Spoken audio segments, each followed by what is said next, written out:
Hi, welcome to my, I believe, fourth official Patreon teaching video. Normally I tape these on Thursday, and last week I missed again because on Thursday school was out, and so I was driving with my son to Little Rock, so I didn't get that one in on Thursday. As you might be able to tell, we'll just make this a constant, weekly thing.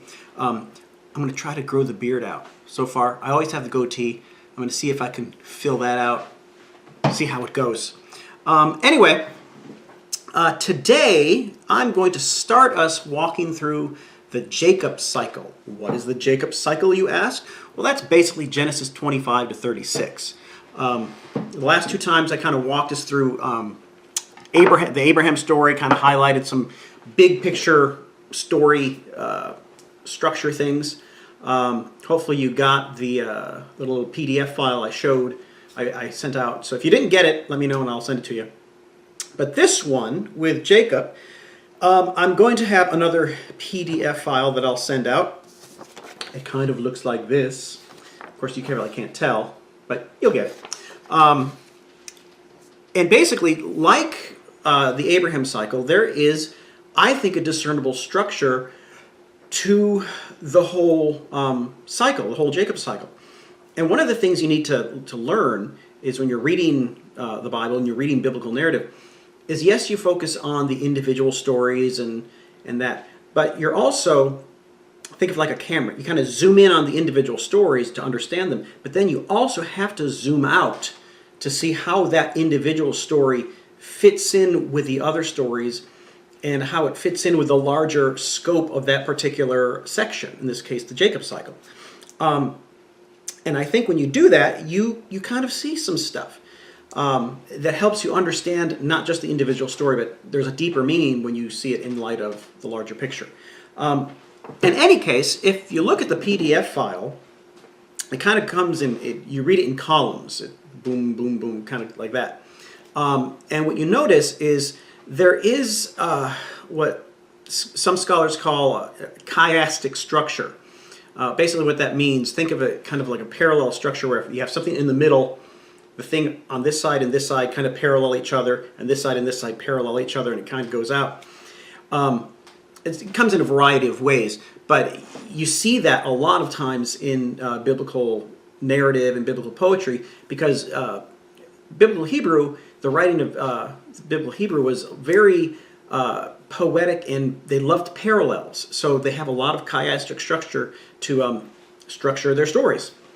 And with Jacob, it's no different. Now, if this was a class, I would ask you, hey, what stories do you know of Jacob? And you would probably say, oh, Jacob and Esau, stealing the birthright, stealing the inheritance.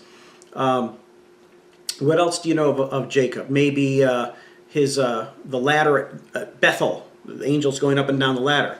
Maybe the story of him wrestling with the angel. The whole thing with his uncle Laban and the flocks. Then obviously most people realize, hey, he worked for 7 years to get Rachel, and then Laban kind of screwed him over, gave him Leah, not Princess Leia. And when he found out that he had switched the daughters on the wedding night, Laban said, hey, you can have Rachel next week. You can marry both my daughters, but you have to work another 7 years. So for a total of 14 years, he got his 2 wives. Most people know those kind of stories. In fact, that's a lot of what goes into the Jacob cycle. But what people don't realize is how they fit into a larger structure, which I've repeated like 80,000 times already in the first 5 minutes. So what we're going to do this week and probably next week is I'm going to take you through the Jacob cycle and kind of show you how the overall structure is and how these individual stories play a part and how we might be able to understand them a little better. Last time I went into a little bit about the birth of Jacob and Esau, and that's like the furthest over here. The key thing with Jacob and Esau is that they're twins, and they're born, obviously roughly at the same time. Esau comes out first, and he's like the hairy, manly man. Jacob comes out grasping his heel, and thus they name him Jacob, which means heel grabber. And that name really typifies what Jacob is, what kind of guy Jacob is. And at the very beginning, right before they're even born, Rebekah is told that the older will serve the younger. And this is kind of a common theme throughout the Bible. The eldest son, who normally should get the birthright and get all the glory, he very rarely gets it. It's always the second son that God works through in those sibling cases. And this is no different. So Jacob comes out second. He's the heel grabber. And the easiest way to describe the difference between Esau and Jacob is Esau is like that big, dumb jock in high school. He's just into sports. He's a manly man. He could probably grow a beard by the time he was 16. But he's not that bright. And Jacob is like that, skinny, has glasses, skinny kid who always sits in the front row. And he's really good at math and becomes an accountant. And so, Esau might beat you up, but then he'll go, okay, whatever. And he'll go have a beer with you later on. Jacob, if you wrong him, he will be quiet and he will plot your destruction.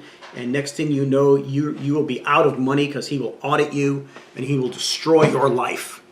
So Jacob is really conniving. And you see it throughout his whole life, throughout this Jacob cycle. And so the very first thing, and you see this, the very first case of deception. And when you look on the PDF file that I give you, do I have it here? I'll include it. But I kind of highlight all the cases in the individual stories where deception comes into play. And the very first one is where Esau trades his birthright to Jacob. And this is in 25, 27 to 34.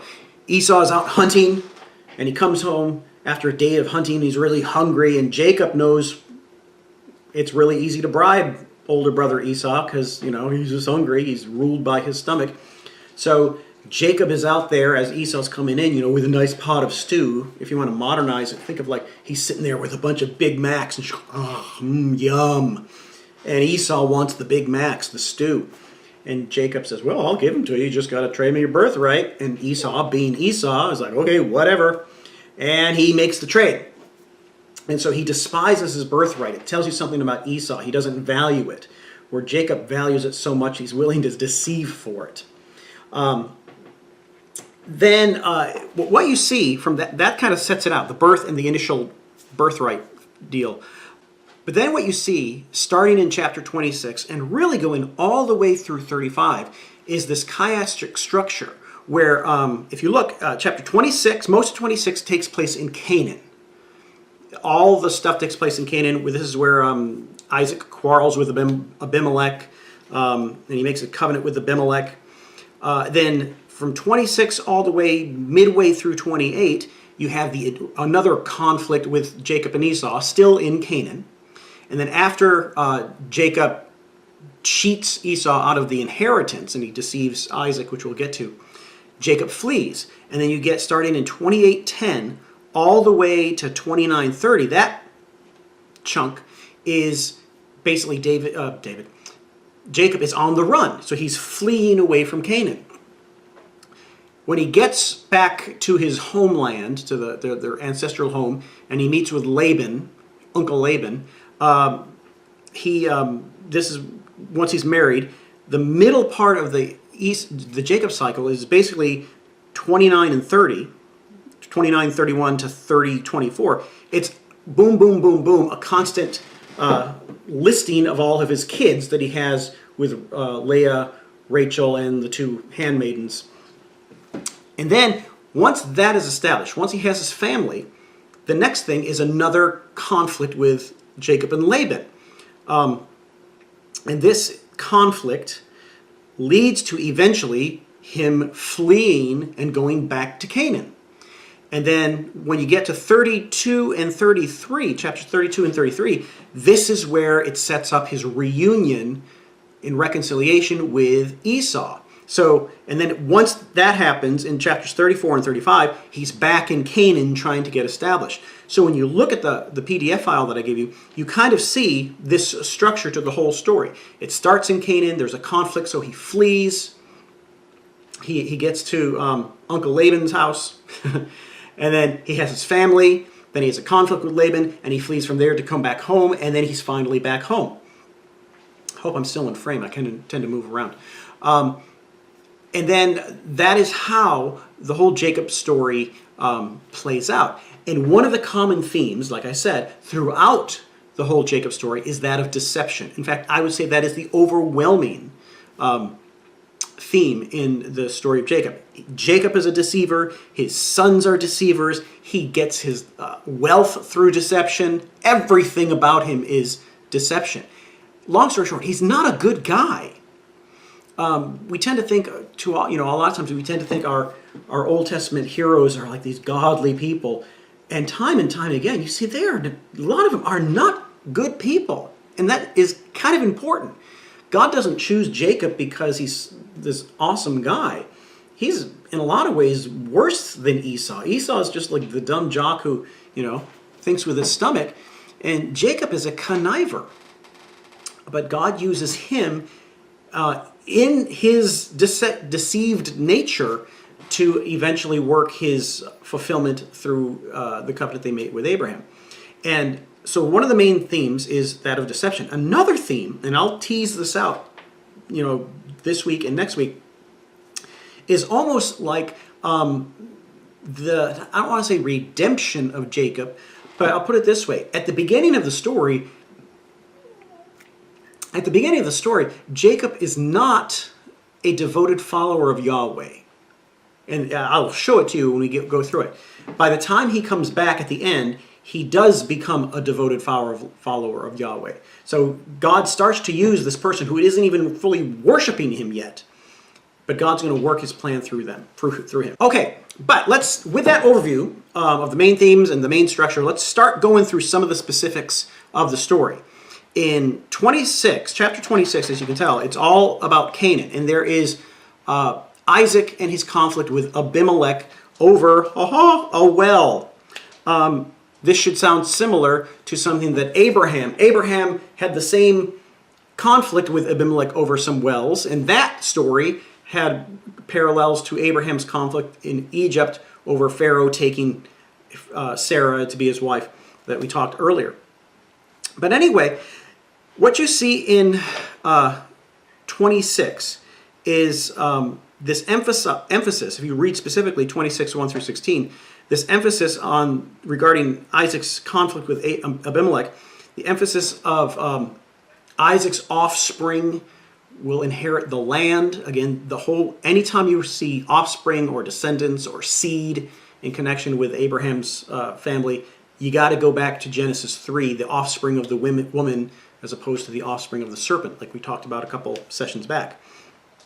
But in this case, similar to the Abraham story, Isaac tells Abimelech that Rebekah is his sister. Abimelech takes Rebekah, and then he finds out, hey, this isn't his sister, and they have a conflict, just like the Abraham story.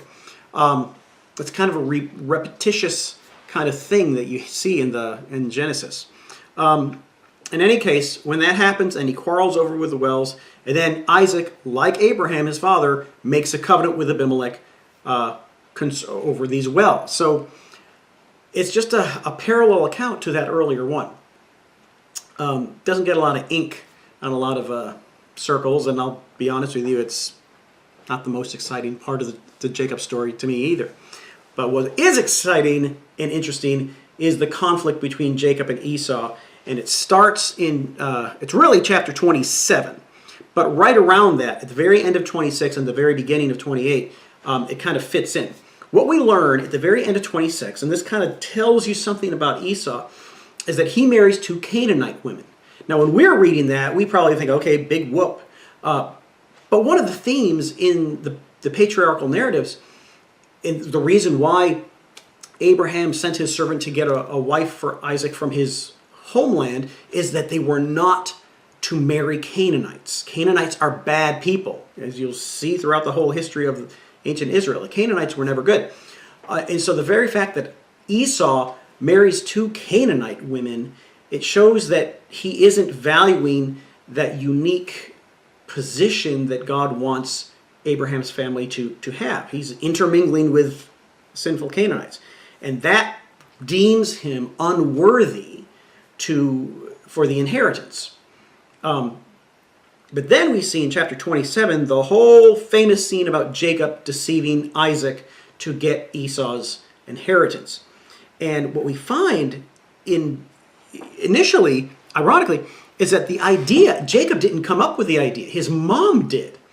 And so Rebekah tells Jacob that, hey, your dad's going to give the blessing to Esau when Esau comes back from hunting his wild game. So this is what you do. I made a meal for you to give to Isaac. And Isaac, by this time, he's blind, he's old. Obviously, he knows he's going to die. That's why he's going to do the blessing. And so Rebekah puts a whole bunch of animal skin on Jacob to make him feel really hairy. And Jacob is supposed to go into Isaac's tent and offer the meal as if he were Esau, and thus get blessed by Isaac. That's the deception. That's deception example number 2 with Jacob specifically. And so you probably know the story well enough. Isaac, like, hey, that really sounds like Jacob. Are you sure you're Jacob? And Jacob, oh no, you're really sure you're Esau? And Jacob says, yeah, I'm Esau. And apparently Isaac is duped, and he gives the blessing and the inheritance, he bestows it on Jacob. And as soon as Jacob leaves, Esau comes in with his meal that he's just hunted and cooked. And at that point, Isaac says, oh my gosh, I gave it to your brother. I can't revoke it. And Esau wants a blessing. And so basically Isaac blesses him, but says, you're going to serve your brother. And that kind of is a fulfillment of the initial prophetic word given to Rebekah when she was still pregnant, that the older will serve the younger. And at that point, we are told that Esau is enraged and he vows he's going to kill Jacob. And this is what prompts Jacob to flee. But we learn at the very end of chapter 27 and into 28 is that the Canaanite woman thing comes up again, that Isaac and Rebekah are angry with Esau for marrying two Canaanite women, and therefore Rebekah takes Jacob. She sends him to her brother Laban, his uncle, back at their homeland, so he won't marry a Canaanite woman. And that's when you realize what Esau did was not a good thing by marrying the Canaanite women. And then at the end of this section, in 28, 6 through 9, we're told that Esau, when he realizes, oh, my marrying the two Canaanite women wasn't a good thing, I'll marry Ishmael's daughter. So remember, Ishmael was Isaac's brother, half-brother. So he marries within the family to try to get in the good graces of Isaac again. But nevertheless, he has vowed he's going to kill Jacob, so Jacob has to flee. And this starts like the third main column of the chiastic structure, where it looks at Jacob's fleeing from Canaan back to his homeland, from Esau back to his relatives. And a famous scene is in 28, 10 through 22. And this is one of the ones I want to focus on. In fact, I'll go through this column and then we'll end it today. On his way from Canaan, he first stops in Bethel. Technically, he's still in Canaan at this point. Now, the name Bethel means house of God. Bet is house, El is Elohim. So he stops at Bethel, and as he's resting, he has a dream. And he dreams that there's a ladder up into heaven and angels are going up and down the ladder. And it's in this dream that God confirms the covenant he made with Abraham with Jacob now. And the interesting thing, if you look at it closely, when he wakes up, he says, and this tells you something about Jacob at this point. Jacob says, I'm paraphrasing, if Yahweh brings me back to my homeland safe, then he will be my God. What does that tell you about Jacob at this point? He's not an exclusive or exclusive worshiper of Yahweh. He's still kind of pagan in a lot of ways. The God of Abraham is not fully his own God, his exclusive God yet. So that tells you something that's really important, that God chooses Jacob in all his deception, and he confirms his covenant with Jacob, even though Jacob isn't fully committed to him yet. And that's a very important thing. Anyway, he flees, he goes back to the homeland of Aram, and he goes to a well. Now, that's one of the things I mentioned last time. Throughout these patriarchal narratives, and actually throughout the Bible, wells are very symbolic. And virtually, whether it's Abraham sending his servant to find a wife for Isaac, or in Jacob's case, later on with Moses and a few other examples, when a foreigner, basically, when somebody goes to a foreign country and goes to a well to get a drink, and women come to help him get a drink in some way, that's kind of like stock footage for saying somebody's going to get married real soon. Actually, all throughout the Bible, the well is often kind of a euphemism for the wife of your youth. In Proverbs, it talks about drink waters from your own well. It's kind of an implied idea that stay faithful to your wife. She is your well. You can drink waters from her. Enjoy her. Don't go out with other women. Don't go out to other wells, so to speak. But anyway, he goes, in chapter 29, he goes to this well and he meets Rachel. And he falls in love with Rachel because she's really gorgeous. And he wants to marry her. And so you get to chapter 29, 13 to 30, and this is another big example of deception. But in this case, it is Jacob, the deceiver, who is being deceived. He goes to Uncle Laban and he says, I want to marry Rachel. And Uncle Laban says, great, work for me for free for 7 years and then you can marry my daughter. And so Jacob is so in love, he works for 7 years. And when the 7 years is over, they have the wedding. And on the wedding night, I don't know how he would miss this, but Laban sends in his eldest daughter, Leah, who apparently is not as attractive. And Jacob goes in, consummates the marriage, falls asleep. The next morning he wakes up and it's Leah. And Jacob is incensed. He's married the ugly daughter, basically, or the plain daughter. And he goes to Laban and he's so angry. And Laban says, well, hey, the first one has to get married first. So I deceived you, but it's the way it is, Jack. And so Laban says, I'll tell you what, you can marry Rachel next week, but you have to agree to work for me another 7 years. So Jacob agrees. So within basically 8 days, he marries 2 sisters. But he has to work 14 years for that. And so what you see here in this column is the deceiver finding, the woman he wants to marry, getting deceived and marrying the sister, but the deceiver gets deceived himself. This is a common theme throughout the Jacob cycle. And so that's where we're going to leave it off, with him back in Aram, living with Uncle Laban, just married. And next week, we're going to conclude the story of Jacob, the Jacob cycle, and you'll kind of see how all of this fits in. So I hope you enjoyed this. I'll edit this, and it'll probably be out fairly soon. Of course, by the time you get it, it will have already been edited, so I didn't need to tell you that. All right. Well, I would suggest for next week just sitting down and reading chapter 25 to 29, just kind of reading and seeing how the story flows together. And then if you want to get a jump on it, read through 36, and I'll tell you about 36 next week. All right. Thanks.